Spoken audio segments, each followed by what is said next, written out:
রানাঘাটের ঘটনায় নজর রাখতে হচ্ছে, কারণ কাজ দেবে বলেছিল, কাজ দেওয়ার নাম করে প্রতারণার শিকার হয়ে গেল যুবক।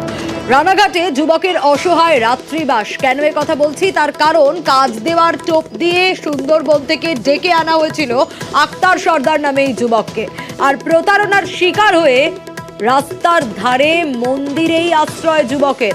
অবশেষে রানাঘাট ট্রাফিক পুলিশ বাড়ি ফেরার বন্দোবস্ত করে দেয়। জানা যায়, সম্প্রতি রাজেশ দাস নামে এক যুবক সুন্দরবনে গিয়ে আক্তার সর্দারের বাবার থেকে 20 কেজি মধু নেয়। 10 কেজির দাম দিলেও বাকি 10 কেজির দাম না দিয়ে কাজ পাইয়ে দেওয়ার টোপ দিয়ে যুবককে রানাঘাটে নিয়ে আসে, আর তারপরই একা ফেলে পালিয়ে যায় তাকে। অভিযুক্তের খোঁজে তল্লাশি চালাচ্ছে পুলিশ। এখানকার মানুষ আমাদের ওখান থেকে দীর্ঘদূর থেকে যাতা আসা করে। এবার তার মুখের বিশ্বাসে বাবার কাছে 20 কিলো মধু আনে। 10 কিলোর দাম বাবার কাছে দিয়েছে, আর 10 কিলোর দাম আমার কাছে দেবে, আর আমার সেলাই কাজে বসাবে।